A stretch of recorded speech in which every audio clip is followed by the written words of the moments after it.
Gandia, Spain, the city just 30 minutes south of Valencia. That's what I'll be showing you today. Hi, my name is Nicole. Welcome to my channel, Travel to Money. In this video, I will show you the city center of Gandia, the beachside, and we'll talk about the industrial area. We'll even talk about the infamous historical family that controlled this area for 100 years, known for sex scandals and corruption that would make the Pope blush. Oh wait, two of them became popes. Whether you're looking for a great destination for a day trip or maybe even a place to buy a home, Gandia might just surprise you. So let's jump in. On my most recent visit to Spain, I decided to spend a day as a tourist in Gandia, seeing some of the sights, walking the city center, and exploring a bit more than I had done previously. You see, Gandia never came to mind for me as a place to visit. For me, it is the city I go to when I need to go to the hardware store Leroy Merlin or when I need to go to a big electronics store. In Spain, those are called Media Market and are similar to a Best Buy. I have homes in a small town called Pago, about an hour south of Valencia, so Gandia is the closest city that has the big store options. But for me, this only takes me through a very traffic-filled road with one lane on each side and down an area of car dealerships and a more industrial area. It has had no draw for me except to go get the stuff I need and leave. Boy, was I wrong. Gandia has so much more to offer. Gandia is a city with a rich and colorful history. It was once ruled by the Borgias, one of the most powerful families in Europe. The Borgias were known for their wealth, their political influence, and their questionable moral character. But even though the Borgias are long gone, their legacy still lives on in Gandia. You can still see their palace, and there are several businesses in Gandia that are named after the Borgia family. So if you're looking for a city with a fascinating history and a touch of scandal, then Gandia is the place for you. And this is where I want to start, in the city center, not far from the Ducal Palace. Ducal Palace? I'm really honestly not sure how to pronounce it. And this is where I want to start, in the city center, not far from the Ducal Palace. There is this long, beautiful walkway that starts near the palace.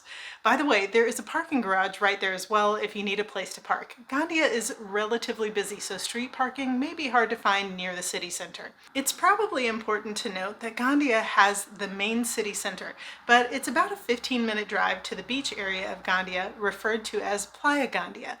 This walkway has a lot of restaurants, banks, cafes, and parks tucked off to the side. The Center of Arts and Culture is really cute, and just behind it, you'll find an outdoor cafe area that apparently has a really great concert season.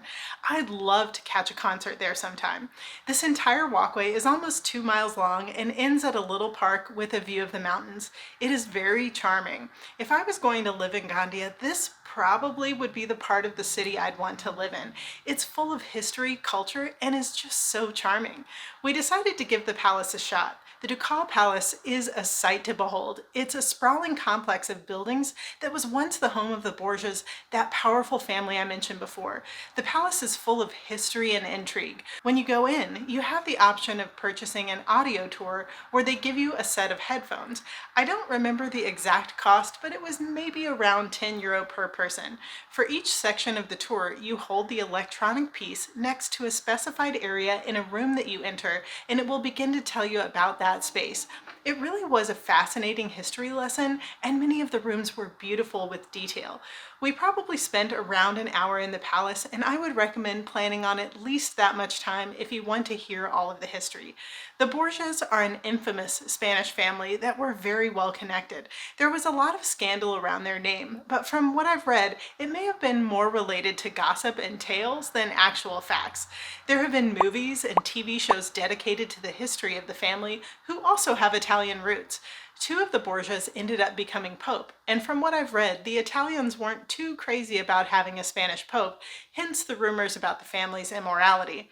But I'm not a historian, I'm just telling you what I've read. I find it all to be very fascinating, and whether true or false, the stories will keep your attention. Have you learned anything about the Borgia family? Tell me about it in the comments. I would love to know. If you are really into history, let me tell you about a couple of other sites you can see. There is a castle that is now in ruins ruins, but from what I've read, the city of Gandia has spent quite a bit of money trying to make it more accessible. If you decide to visit the castle, you'll want to have a good pair of shoes on, as you may have to walk 15 or 20 minutes after parking. You can also visit the Church of Santa Maria, which is the oldest church in Gandia, built in the 13th century. Okay, well, now let me take you to the beach side of Gandia. I hadn't spent time here before and I was really impressed. It was lively, there was volleyball, and the sand and the water looked lovely.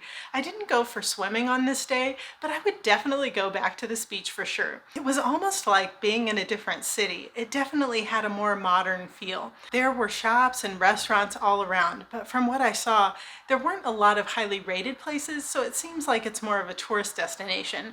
However, if you know of some great places to eat near the beach, be sure to let me know in the comments. I'll definitely be going back. I'd imagine you could easily live in this more beachy and modern area of Gandia if that is more your speed. For dinner, I decided to go to La Tagliatella, an Italian restaurant chain.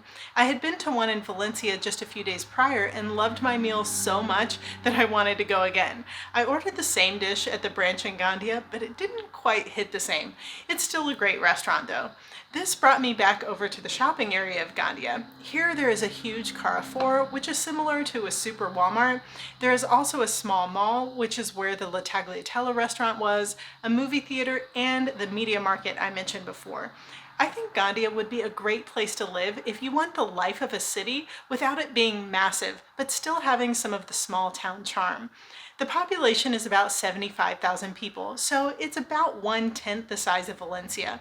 The nice thing is that it's only about a 30-minute drive from Valencia if you need something from the big city or if you need to catch a flight from the Valencia airport. The other cool thing about Gandia is that it has a train station that goes directly up to Valencia, so you can get there without ever having to worry about a rental car or bus schedule.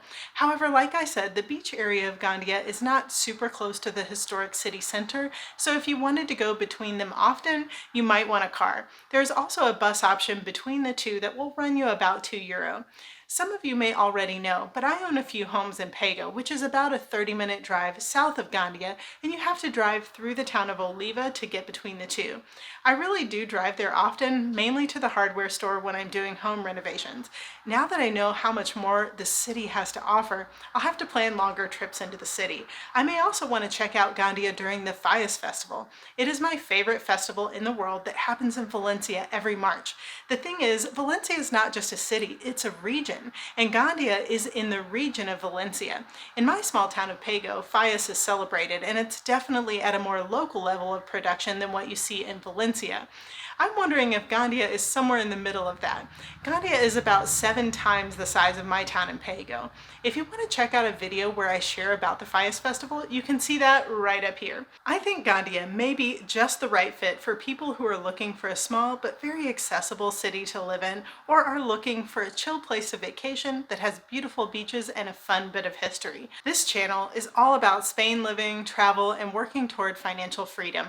If any of those areas are of interest to you, be sure to subscribe and join me every day, where travel and adventure build financial freedom. I can't wait to see where your dreams will take you.